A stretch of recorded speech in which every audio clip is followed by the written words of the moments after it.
hindi pa nag-iimbestiga, may ano na conclusion Ganun siya kagaling. Hindi ganun nag-iimbestiga. Hindi ba napakagaling nun? Hindi pa nagsisi-imbestiga. Tapos na agad. Hindi imbestiga. Manghuhula yun. Ano ka ba? Kasi alam ko niya, magdadrama lang yung mga yan. Kaya nga, Magsasalita ng paano kabulakan mo nahulaan? Oo. Ano ka ba? Investigador ka o manghuhula ka? Hindi pwede yun. Kaduda-dudaan niya, pahayag na mga yan. Paano mong 805 billion? I-deliver nyo? Bakit hindi mo itanong sa kanila yon? Paano nangyari? Lahat ng pagdududa mo, lahat ng hindi mo kayang paniwalaan, ha? Itanong mo sa kanila. Nagdududa ka, dapat mo talaga silang tanungin. Sa kabila ng iyong pagiging pinakamagaling na investigasyon, na investigador, hindi mo talaga, hindi mo makuha talagang ano yan na talagang believable Opo. Kasi magaling ka di ba? Talagang malito Hindi, tawagin natin sila. Silang magpaliwanag nito. Di ba dapat ganun?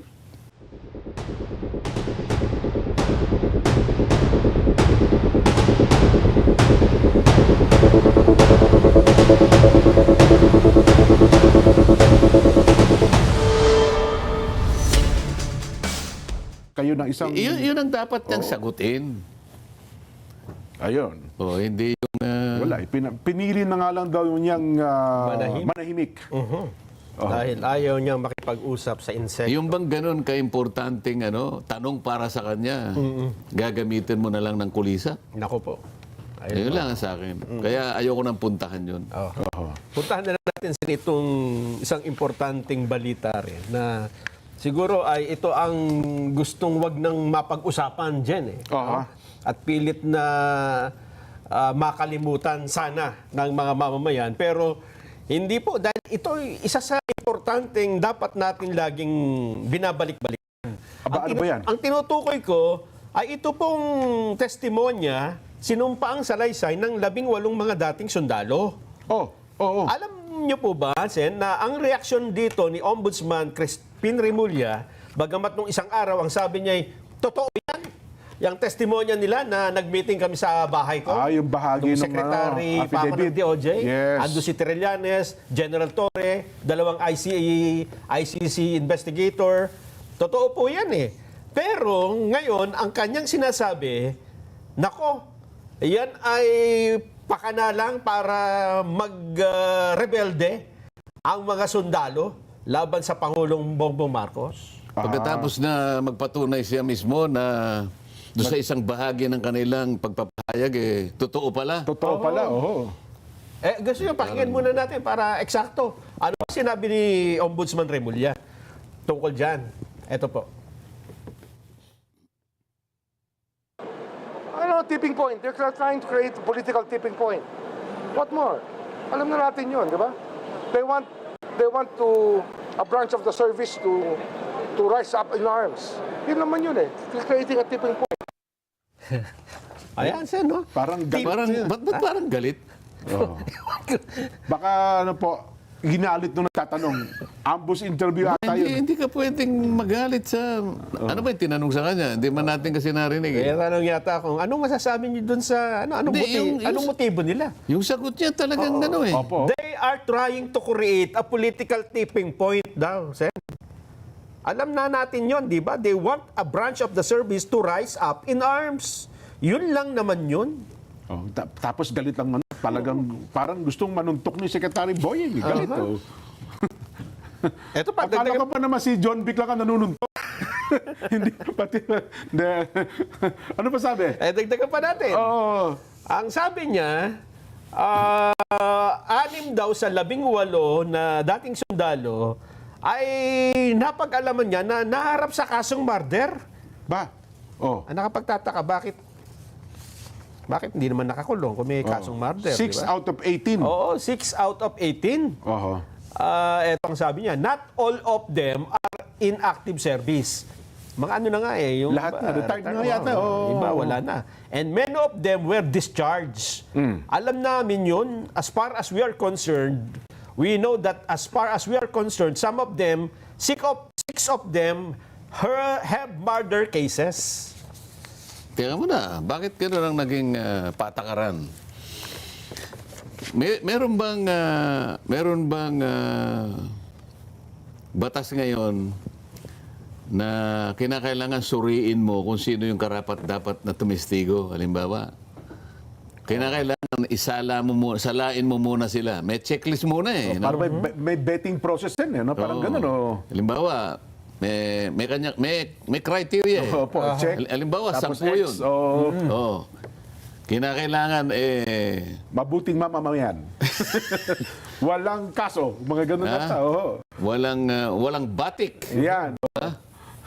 Walang kapintasan. Ano ba yung napasulat? Oh. Yung walang kapintasan. Oh. Walang ano ang testimony Aha. ni Jenso Barjaga? Opo. Anong offer of testimony? Yan, oh. May binubulgar po siya, Si mga ganyan, oh. Jenso Barjaga po ay tetestigo sa ganito pong mga aspeto Ayun. sa pinag-uusapan po nating kaso. Aha. Pagkatapos po ni Jenso Barjaga, isunod ko po si Nelson Lubao. Ayan, o ano opo. naman ang tetestiguhin niya? Si ano naman, si Nelson, ay ikukwento po niya at i-identify niya po yung lahat ng mga dokumento Ayan. na kanyang sinasabi sa bahagi po ng complaint. Okay. So, merong pagka, alam mo, nakita. Nakakita ng judge. Hindi ko gusto yung itsura ng dalawang yan. Hindi ko tatanggapin yan. Pwede ba? Teka. Magagalit si Jenso Barjaga nito tsaka ikaw. Bakit sa itsura mo tinitingnan? Bakit? Ibig sabihin, pangit yung dalawang ito? Hindi natanggap-tanggap ang statement namin. Oo, hindi ron. At saka ang alam ko, Sen, yung para i-discredit mo ang witness, dapat ikaw yung abogado ng depensa, di ba? Hindi pa nga nagsisimula eh. Doon mo na ipakita kung pero payagan mo siyang tumestigo. Sa proper hearing siguro. Doon mo siya, halimbawa, doon mo siya gisain kung anong gusto mong, doon mo siya impeach. Gano'n, ano? Yun. Pero kung hindi pa nga siya tumitestigo, binabalatan mo na. O, hindi ba niya alam yung mga ibang pagdidesisyon ng Korte Suprema? Kahit na the most despicable criminal Yes. Opo. is entitled to due process. Wag mo namang hahatulan. Tumitestigo lang alang-alang sa kanyang kaalaman, personal na kaalaman. Bakit imbes na payagan mo siyang mag-testify, sari-sari ng pangungutya, sari-sari ng pagdidiscredit. Parang nauwi na naman kay Gutesa. Ay lalo na, nabanggit Diba? si Gutesa, Sen. Ang sabi naman ng NBI, papasupin na natin yung mga nagnotaryo. Nauwi siya nagnotaryo. Papasupin na natin yung abogado nagnotaryo. Hindi kasi ka panipaniwala, 18 sama-sama sa isang affidavit. Paano yan nagnotaryo? Ha? Joint o consolidated Oo, statement. sabay-sabay bang humarap yan sa abogado? Ngayon lang ako nakakita na yung gustong magpahayag, yung gustong tumestigo, yung gustong maging kabahagi ng pagsasaysay ng mga pangyayari para palakasin yung kanilang aligasyon. Nagsama-sama sila. Opo. Bakit sila ngayon sila pa yung Nagigisa, no? ngayon ang nangyayari ito. Sila ngayon na pinoprosecute. Oho. At saka, Di ba kayo nagtataka? hindi, kami nahalata namin, Sen, dahil mula kay Gutesa, nung Gutesa mag-isa nga di ba? Yes, isa lang siya. Ngayon, 18. Ganun pa rin Pero hiramin ko yung puntos nila, Sen at Nelson. Baka naman magdrama lang po yan sa Senado. Ang layunin talaga niyan ay pahinain ng ating gobyerno. Baka may mga kasangkot yan para i-destabilize ang gobyerno. Kaya nila ginagawa yung bagay na yan.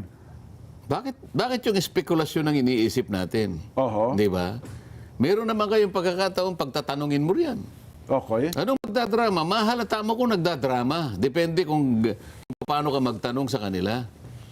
Opo. O, baka nag-speculate ka lang. O baka natatakot ka dahil sasabihin niya, talagang masasubstantiate niya. Natatakot ka, baka yung kanyang sasabihin, mapapatunayan niya. Baka naman mas lalo pang lilitaw yung kanyang gustong sabihin at lalo niyang mapapalawak yung kanyang sinasabi. Oho. Di ba? Oo nga, no, may elaborate niya pala ng gusto. No, pagdating sa Kasi Senado. baka sa tingin ko, yung mga ganyan, meron pa silang hindi sinabi dyan. Totoo yan, Sen. Kasi dun sa testimonya, sa pahayag, napansin namin ni Jen ang aming mga nakalap na larawan at video, may video Opo. Doon sa Samantalang sa affidavit, hindi puro naman ma-attach pictures lang yung, hindi ma-attach puro yung picture. pictures.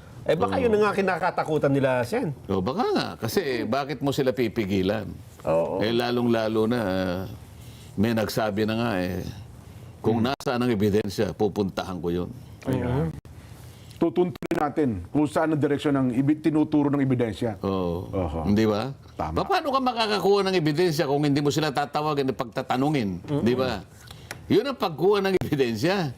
Oho. So, dapat Bakit pala, wala ka bang kakayahan para tanungin yung mga yan? Lalong-lalo na ikaw ang pinakamagaling na investigador. Oo. Kapag nakita mo nagsinungaling, di pa contempt ka agad. Hindi mo yata narinig yung sinabi ko. Di po, narinig ko.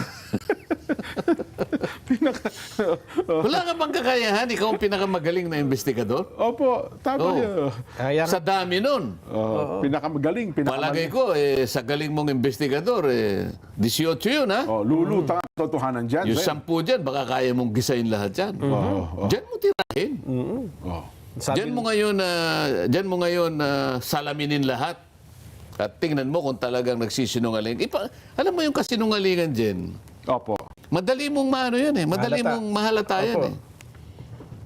Yung magaling mag-imbestiga. Akala mo tatayo siya doon, halimbawa, dala-dala niya, dinramatize niya yun, madali mong makuha yun. Oho. Kaya nga sabi ko, pagka nagsinungaling ka, di contempt ka agad, kulong ka. Kulong ka sa Senado, may kulungan naman ang Senado. Kamukha yung sinasabi niya, paano hindi naman believable yan, 800. Yun na nga. Ayun nga, yung kwenta niya. Oo. Bakit hindi mo siya tanungin pag nandun na? Bakit hindi mo sa kanila ipakwenta? Kwentahin mo ito. Baka mamaya isagot naman niya, mali po yung kwenta niyo, ganito po yan. Yan ang ikinatatakutan nila Kasi parang mathematically yan daw, improbable at saka hindi... Di parang sinabi mo sa judge, sabi ng judge, hindi, ayoko yan. Opo. Magagalit sa'yo yung depensa, judge.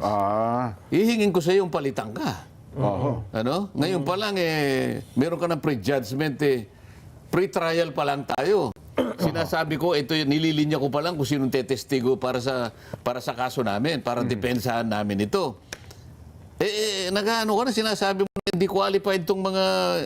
Yung mga witness ba't mas marunong ka pa sa akin? Ako nga ang defense counsel mahala tayong judge. Papapalit ngayon yan. motion to, palit ang judge natin yan. Yun na nga. Pero sa sobrang galing ang mag-investigasyon, di ba sabi niyo, pinakamagaling na investigador? Hindi siya nagsabi nun, hindi ako. Hindi pa nag-iimbestiga, may conclusion Ganun siya kagaling.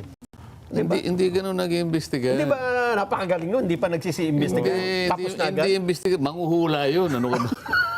Kasi alam ko, yan, magdadrama lang yung mga yan. Kaya nga, Magsasalita ng paano mo kabulaanan. nahulaan? Ano ka ba? Investigador ka o manguhula ka? Hindi pwede yun. Kaduda-dudaan yan, pahayag ng mga yan. Paano mong 805 billion? I-deliver nyo. Bakit hindi mo itanong sa kanila yon? Paano nangyari? Lahat ng pagdududa mo, lahat ng hindi mo kayang paniwalaan, ha? Itanong mo sa kanila. Oho. Nagdududa ka, dapat mo talaga silang tanungin. Ba't Sa kaya- kabila ng iyong pagiging pinakamagaling na investigasyon, na investigador, Director, hindi mo talaga, hindi mo makuha talagang ano yan na talagang believable Opo. Kasi magaling ka di ba? Talagang malito Hindi, tawagin natin sila. Oo nga. Silang magpaliwanag nito. Di ba dapat ganun?